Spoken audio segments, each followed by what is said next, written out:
Semayang jenazah disemayangkan oleh minimum 40 orang. Allah ampun dosa.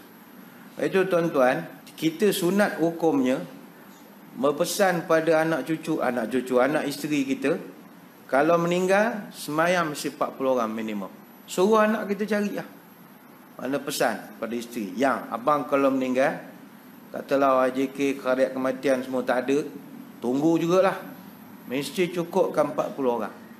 Mana nak cari bang orang kerja semua?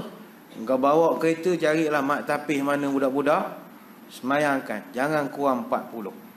Apa sebab? Mana-mana mayat yang disemayangkan oleh 40 orang yang tak pernah buat syirik kepada Allah, maka orang tu akan dapat syafaat daripada 40 orang itu tadi. Hadis Muslim. Tapi 40 tu kita tak boleh jamin dia semua berkualiti. Tantah ada datang tu subuh tak semayang pagi tadi, macam mana main jenazah datang semai subuh dah, letih kita. Jadinya 40 ni jangan ngam-ngamah. Dia elok 100, sebab 100 memang ada hadisnya, hadis Muslim dan Nasa'i. Siapa yang disemayangkan nanti kalau dia mati oleh 100 orang, 100 orang tu boleh beri syafaat pada kita.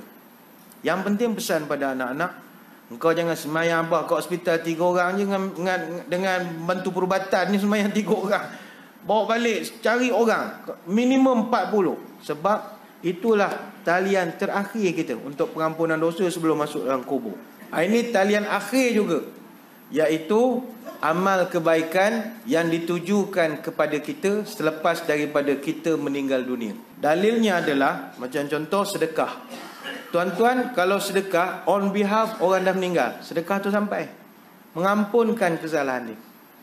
Sama juga dalilnya dalam satu hadis sahih Bukhari Muslim, Nabi pernah sebut, orang yang dah mati dia ada hutang puasa, warisnya boleh bayarkan puasa itu, mana boleh ganti. Artinya amalan masih boleh buat lepas mati. Lepas itu kalau ada orang muda-muda tak percaya, mana boleh kita doa-doa tak sampai pada orang mati. Dia tahu mana?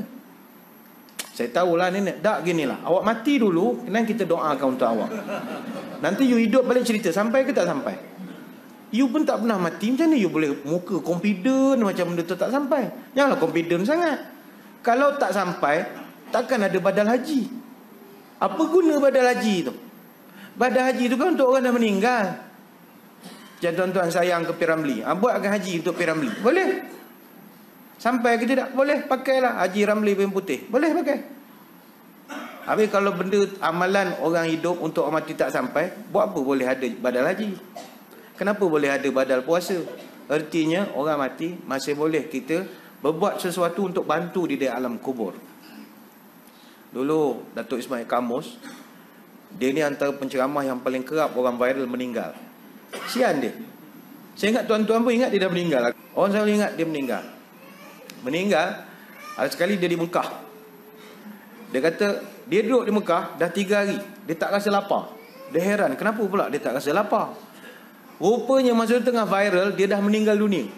Jadi beberapa buat surau masjid di Malaysia yang dengar cerita tu buat tahlil untuk dia. Dan ada yang buat sembahyang raib pun ada. Rupanya bahawa dia dapat satu ilmu, bila orang buat tahlil untuk kita, kita ada rasa kenyang, tak nak makan. Barangkali itulah suasana kita dalam kubur nanti. Orang buat tahlil kita, tuan-tuan akan sentiasa relax dalam kubur. Jadi nanti sehari dua ni, kalau ada orang susah datang minta tolong, tuan-tuan tahlilkan dia untuk dia.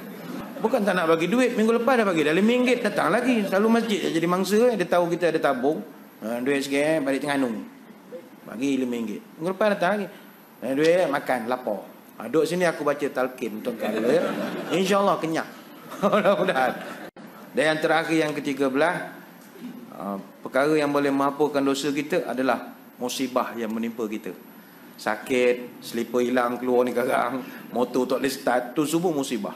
Nabi sebut, apa juga yang menimpa anak-anak Adam, umat aku, sama ada sakit, penat, letih, runsing pemikiran, bimbang, khawatir, susah hati, ataupun apa yang sakitkan dia, hatta duri yang kecil je menyucuk dia. Contoh tuan-tuan pegang bunga ke, pegang durian ke, terpegang duri, adoi itu menghapuskan semua dosa, asalkan orang itu bersabar. Hadis Bukhari Muslim. Kalau dia terpegang duri, dia tendang durian, Bongoknya durian, tak ada lah, tak dapat lah. Kau bongok-bongok ke dia, kau bongok sekali. Mana ada durian, tak berduri, memang berduri lah. Asal kau tak sabar, tak ada. Mudah-mudahan kalau dapat kita amalkan dalam hidup, antara 2 umur ini, dapatlah Tuhan hapuskan dosa-dosa kita yang lepas. Percayalah bahawa betapa besar pun dosa kita, pengampunan Allah lebih besar daripada dosa kita. Segala yang kesilapan yang kita dah buat zaman muda-muda, let bygone be bygone.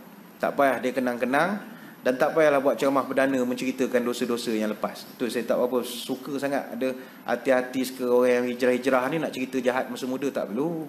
Tak perlu. Buat forum kita orang lu masa muda minum. Orang dah tak tahu jadi tahu pula lah.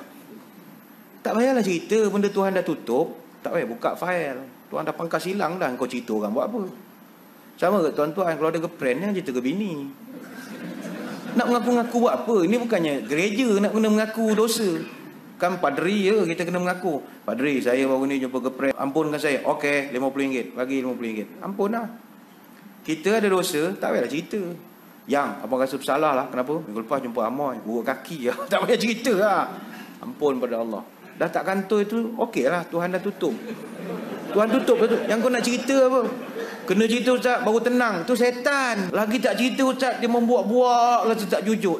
Apa jujur-jujur? Tuhan dah tutup, kau nak cerita buat apa? Dah berperang pula dah. Gara-gara bercerita. Tuhan dah tutup dah. Kalau Tuhan nak buka, dia buka dah. Viral CCTV, Cina hantar ke rumah, macam-macam Tuhan boleh buka. Tapi kalau dah tutup tu, tutup je lah. Tak payah nak, kena cerita lah, baru rasa tenang. Tu setan pun tu. Minta ampun pada Allah, bukan pada manusia. Bukan pada ustaz, bukan jumpa. Pada Allah, minta ampun pada Allah. Tapi kalau puan-puan ada boyfriend, itu kena minta maaf pada suami. Itu kena minta maaf. Sebab perempuan tak boleh ada boyfriend. Laki tak apa ada girlfriend, tak ada masalah. Girlfriend tak apa, jangan boyfriend. Itu berat betul. Suami saya ada boyfriend Ustaz, tersenyum-senyum. Itu masalah betul. Suami ada boyfriend. Suami ada girlfriend tak apa. Itu biasa. Tuan-tuan tobat, jangan lupa tobat ya.